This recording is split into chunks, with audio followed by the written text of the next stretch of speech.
Praise the Lord, everybody. Good morning, good morning, good morning. Welcome back to another Good Morning Grief Devotion. It's your boy, Pastor Corey Allen Duncan Sr. Grateful and thankful for this day, for this time, and for this opportunity to come together to start our day off in the power and in the presence of the Lord. This is the day that the Lord has made. He has commanded us to rejoice and to be glad in it. And I don't know about you, but I am glad about it. I am super grateful for this time, this opportunity for our time together on today.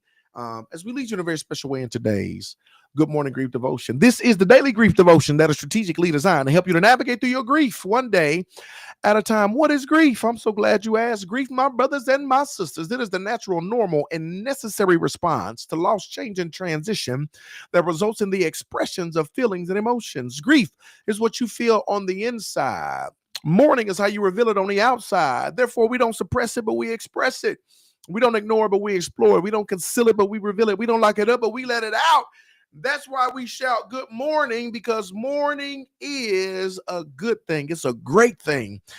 Hope and pray that you have been mourning meaningfully on your journey. Thank you for joining us on today. Today, my brothers and sisters, is day 274. Thank y'all for coming back for some more. We're going to talk about grief and addiction.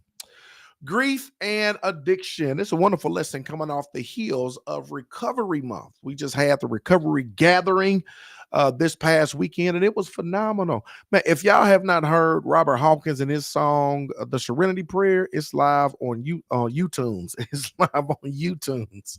It's live on iTunes. Y'all need to go hear that. That song is absolutely phenomenal. It's powerful. It's wonderful. And that's something we're going to do every single year. The recovery gathering is going to kick off our anniversary weekend to the church because it's outreach, it's giving back, and it's something that needs to happen. It's something that needs to take place. And so, but what they talk about addiction. And there were so many people Sunday who just came out and talked about what they were dealing with and battling with as far as addiction too. So we're going to talk about grief and addiction real quick. Here it is. Come unto me, all you who are weary and burdened. And guess what?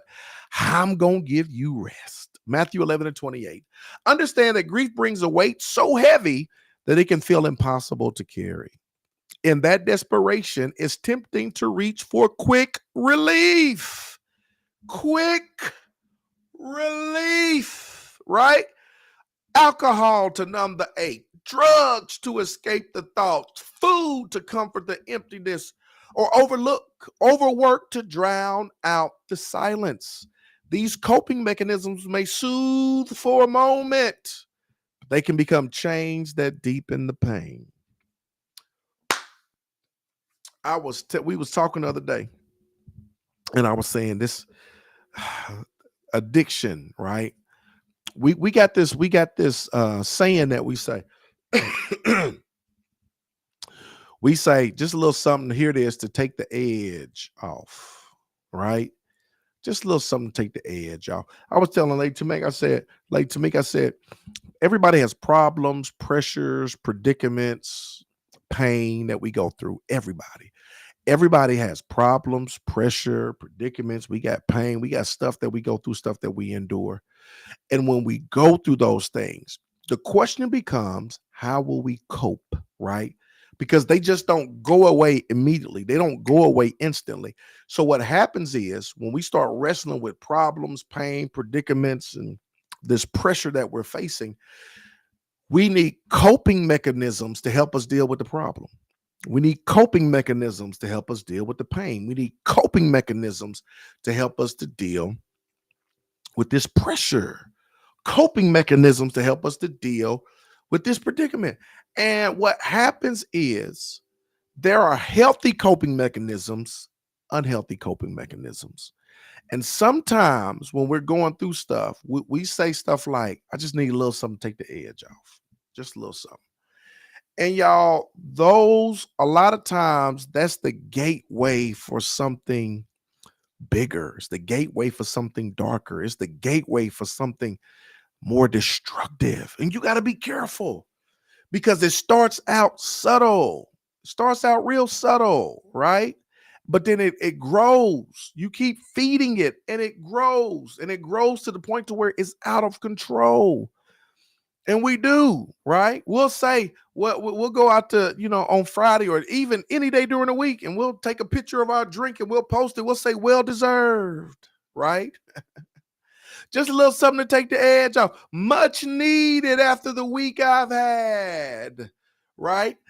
And I ain't judging nobody because I know how y'all get up in arms.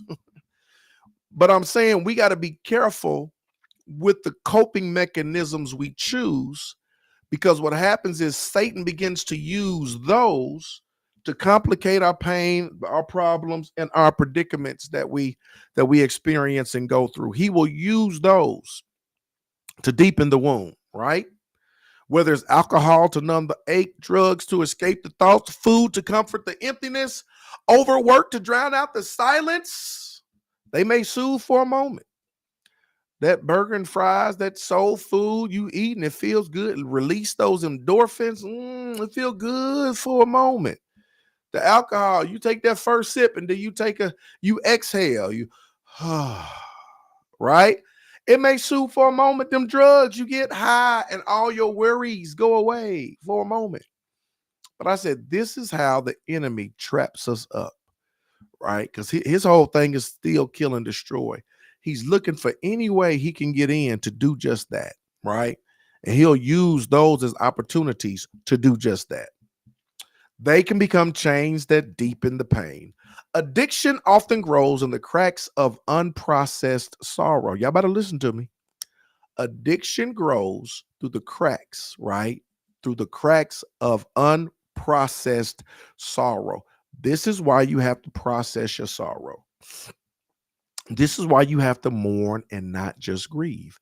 This is why you have to express and not suppress. This is why you got to reveal and not conceal. This is why you got to explore and not ignore, because grief grows, addiction grows through the cracks of unprocessed sorrow. Instead of healing, it numbs. Instead of freedom, it binds. Instead of drawing you toward God and others, it isolates you further. The truth is, no substance or habit can quiet the storm of grief the way God's presence can. Nothing. Nothing can relieve it. If God was keep sweat, that's what he would say. Who can relieve your grief? Nobody. That's what God would say. Who can do it like me? Nobody. I don't care what it is or who it is. They cannot relieve it. They can't serve you. That nobody like him. Nobody but him, right? This is what you got to know, and this is what you got to understand. Jesus offers real rest, not just distraction, deep relief. He invites you to bring the weight of your sorrow to him instead of carrying it alone. This doesn't mean the pain will vanish instantly, but it does mean you don't have to medicate it with what harms you. This is the thing. It doesn't mean it's going to go away instantly, but you don't have to medicate it with something that's going to harm you, hurt you, hinder you, halt you, hold you back, right? That's what happens. God's spirit can meet you in the rawness of grief with comfort, peace, and even the courage to seek healthier help and community. Here's your point of application, y'all. If you notice yourself turning to unhealthy habits to cope, pause and be honest with God about what you're reaching for. Replace one numbing behavior with a life-giving one: prayer, journaling, a walk, or calling a trusted friend. And if the addiction feels too strong, don't carry it alone. Seek help from a counselor, support group, or pastor. God cares not only about your soul, but also about your wholeness.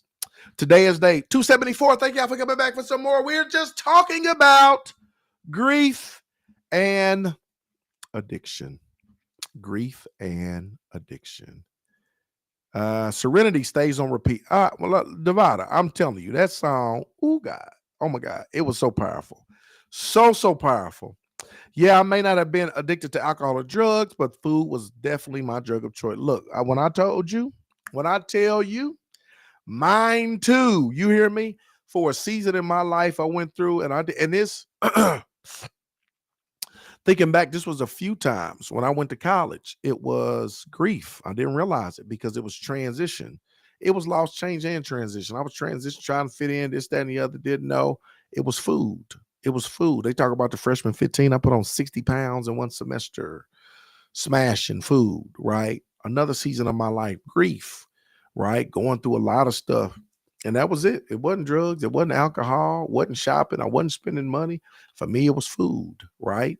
And so, absolutely, right? Nobody, I'm trying to tell you. So, y'all, let us be mindful about our grief. Let us be mindful about our coping mechanisms and how we choose to deal with and navigate through the pain, the problems, the pressures, the predicaments that we face. We want healthy coping mechanisms, not unhealthy ones, right? We're going to make it. I appreciate y'all. Love y'all with the love of the Lord. I'm going to see y'all tomorrow, same time, same place for another Good Morning Grief devotion. Let's go.